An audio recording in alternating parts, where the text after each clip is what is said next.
Sooner bummer.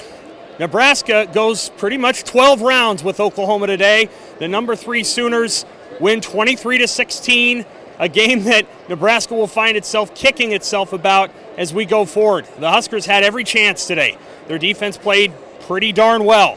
Their offense had its moments, 289 passing yards. One of the best games Adrian Martinez has played in his career, and he had a chance on a final drive to maybe tie it. They were a long ways away, and of course he got sacked a couple of times.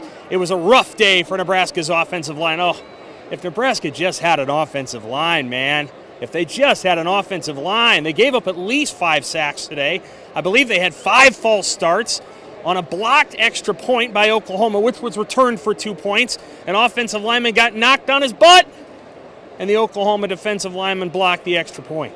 This game comes down to special teams mistakes, which Nebraska missed a couple of field goals and that extra point, and issues on that offensive line, which they've got to try to get fixed right now before they go into Big Ten season. Otherwise, today, Nebraska's defense played pretty inspired football. They played against a darn good quarterback in Spencer Rattler, who made his share of plays, but the Huskers got stops. They got stops late. They only gave up 3 touchdowns today. The other 2 was on that extra point.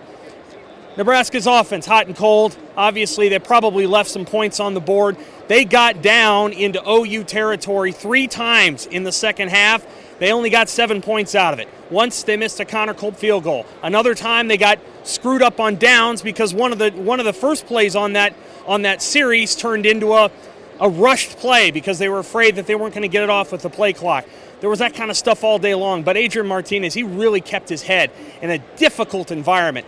Manipulated the pocket, threw a long bomb to Xavier Betts, threw a touchdown pass to Omar Manning. You have to be impressed with the way Martinez played today, and a lot of Nebraska's skill players had a good day too. Austin Allen had a good day. Travis Vokalek, who's back, had a strong day as well. That offensive line, admittedly against a really good defensive front from OU, their front seven's really good for the Sooners, but they struggled.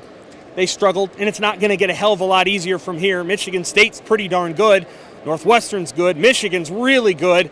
I think Nebraska's going to have to try to go back to the drawing board because I'm not sure they're going to get counter play action throwback passes every single game that they play. The Huskers, they've come some ways. They've made some progress. This is probably the best game they've played against a highly ranked team since 2018 when they took Ohio State to the wire.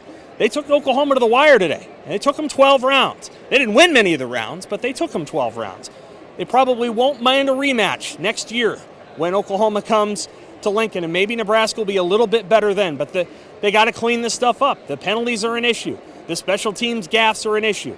All those small things that Oklahoma did just a little bit better today that Nebraska's been saying they want to do better, they're still not doing better. And the Big Ten season begins next week, and it's not going to be easy. Likelihood, Michigan State's going to be ranked. It's possible if they win at Miami today. I'm not sure what the final score of that game is. But here today, Nebraska, it fought its tail off. They probably should be 3-1 if they had beaten Illinois. They didn't. They played horribly that day. They did not play horrible today. You give them about a B+ today, but it wasn't enough. Oklahoma was too good. They made too many plays, and when it counted, Nebraska made too many mistakes. All right, Oklahoma 23-16 over Nebraska. Game of the century, right? Not quite, but a pretty good game nonetheless. For the Omaha World-Herald, Omaha.com, and HuskerExtra.com, I'm Sam McKewon.